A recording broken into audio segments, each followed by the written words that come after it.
안녕하십니까. 캐피탈 뽀얘기 이은열입니다. 오늘은 건설기계 화물차 대출 방법과 절차에 대해서 설명드리겠습니다. 의외로 잘 모르시는 사장님들이 많이 계셔서 기본적인 것부터 좀 더 자세하게 설명드리겠습니다.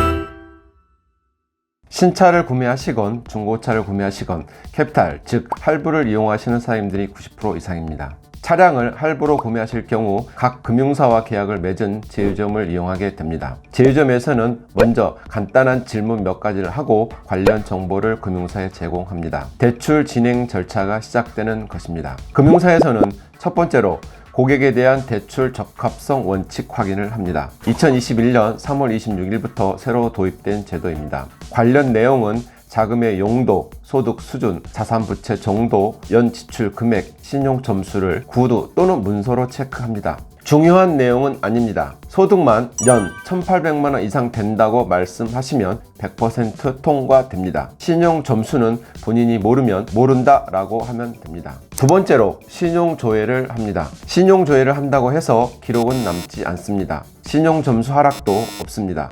하지만 대략 한 달 정도의 기록은 대부분 금융사에서 가지고 있습니다. 그래서 한 달 이내 조회 건수가 4건, 5건 이상 되면 소명해야 하는 경우도 있습니다. 때로는 조회 건수 과다로 대출 진행이 불가능한 경우도 있습니다. 신용 조회를 하실 때는 반드시 조심하셔야 합니다. 신용조회를 하기 위해서는 주민등록번호, 이름, 연락처가 필요하고 반드시 본인이 동의해야 합니다. 동의하지 않으면 조회는 절대 못하게 되어 있습니다. 동의 방법은 서면 동의, 통화 녹취, 모바일 3가지 방법이 있습니다. 은행은 직접 방문하기 때문에 영업점에서 서면 동의 방법을 사용하지만 건설기계 화물차 금융은 서면 동의 방법을 사용하지 않으며 고객님들께 직접 전화해서 본인 확인하고 녹취하는 통화 녹취 방법을 사용합니다. 요즘은 모바일로 조회 동의하는 방법으로 바뀌어가는 추세입니다. 금융사에서 문자나 톡으로 동의 링크를 보내주면 고객이 직접 모바일에서 동의하는 방법입니다. 모바일을 잘 못하시는 분들이나 본인명 핸드폰이 아닌 경우에는 여전히 통화 녹취합니다. 여기에서 주의하셔야 할 점은 링크가 왔다고 해서 바로 아무거나 연결하시면 안 된다는 것입니다. 자칫하면 보이스피싱에 걸립니다. 반드시 담당자와 사전 확인이 된 것만 연결하셔야 합니다. 잘 모르시면 아무것도 하지 않고 계시면 됩니다. 그러면 담당자가 연락이 오고 그 이후에 모바일 동의하시면 됩니다. 세 번째는 사업정보 등에 대한 파악입니다. 금융 담당자가 고객님의 사업자 업력, 물량 내용, 구입 차량 내역, 부동산 유무 등 상세하게 확인합니다. 여기서 사장님들은 많은 정보를 담당자에게 전달해 주셔야 합니다. 그래야 좀 더 낮은 금리로 원하는 한도를 받을 수 있는 기회가 많이 생기기 때문입니다. 네 번째는 대출 서류 작성입니다. 신용 조회와 사업 정보 파악이 종료되어 승인이 되었다면 대출 금액과 금리가 정해지고 대출 서류 작성을 합니다. 통상 건설기계 화물차를 취급하는 금융사들은 전국에 지점이 많지 않습니다. 그렇기 때문에 고객이 금융사를 방문해서 직접 자사하는 경우는 거의 없고 금융사 담당자들이 고객님 계시는 곳으로 직접 찾아갑니다. 그때 사전에 안내 받으셨던 서류도 전달해 주시면 됩니다. 통상 신분증 4번, 적합 면허, 주민등록번호, 인감증명서 등입니다. 자서를 하면 금융 담당자들이 대출 상품 설명서 등을 구두로 설명하고 사본은 전달하여 드립니다. 요즘은 신용조회처럼 모바일로 대출을 진행하는 금융사도 두세 군데 생겼습니다. 하지만 초창기라서 제한적이고 또한 매우 어렵습니다. 다섯 번째는 해피콜입니다. 승인이 돼서 대출 서류 작성이 끝나고 서류가 접수되면 금융사에서는 고객님께 최종 대출 내용을 확인을 위한 해피콜을 진행합니다.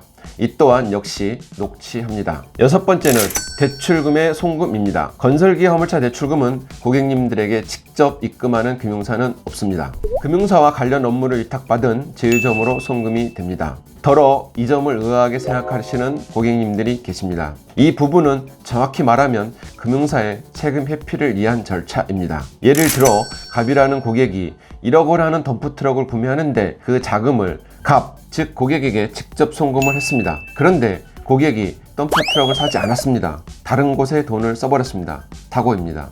그러면 매도인에게 직접 송금하면 되지 않느냐 하는 분이 계실 겁니다. 금융사에서는 역시 한 번도 본 적이 없는 매도인 또한 믿지 못합니다. 매도인이 돈만 받고 차량을 넘겨주지 않으면 이 또한 큰 사고입니다. 매수인과 매도인이 공모하는 경우는 더욱 금융사에 사전에 알 수 있는 방법이 없습니다. 그래서 제휴점에 담보를 받고 업무 위탁을 하는 것입니다. 제휴점에서는 매수인, 매도인 확인을 꼼꼼히 하고 송금을 진행합니다. 제휴점은 위험에 완전 노출되어 있습니다. 그래서 잘 모르는 분들과는 거래를 하지 않으려고 하고 설령 하더라도 엄청 꼼꼼하게 확인하고 체크합니다. 마지막은 이전 등록 후 저당입니다. 매도인이 매매 대금을 수령하면 이전 서류를 매수인 또는 매매 상사, 지입사에 보냅니다. 그래서 이전 저당이 완료되면 제휴점에서는 저당을 합니다. 저당 비용은 전액금융사 부담입니다. 지금까지는 구입자금 대출 절차였고요. 다음은 이미 가지고 계신 장비나 화물차를 담보로 한 사업 운영자금 대출 절차입니다. 고객님 입장에서 구입자금과 차이가 나는 것은 딱 한 가지입니다. 제일 중요한 것은 자금 용도입니다. 자금 용도가 명확해야 하고 경우에 따라서는 서류 증빙도 하여야 합니다. 현재 대출이 진행 중에 있는 차량도 가능하고 대출이 없는 차량 장비도 가능합니다. 자금 집행은 이전 절차가 없는 대출이기 때문에 먼저 저당을 한 후 고객에게 송금합니다. 할부가 진행 중인 차량 장비라면 저장이 되어 있는 금융사에 입금 후 잔여 금액을 고객에게 입금합니다. 지금까지 건설기 화물차 대출 절차에 대해서 설명드렸습니다. 더 궁금한 내용이 있으시면 전화나 댓글 남겨주십시오. 감사합니다.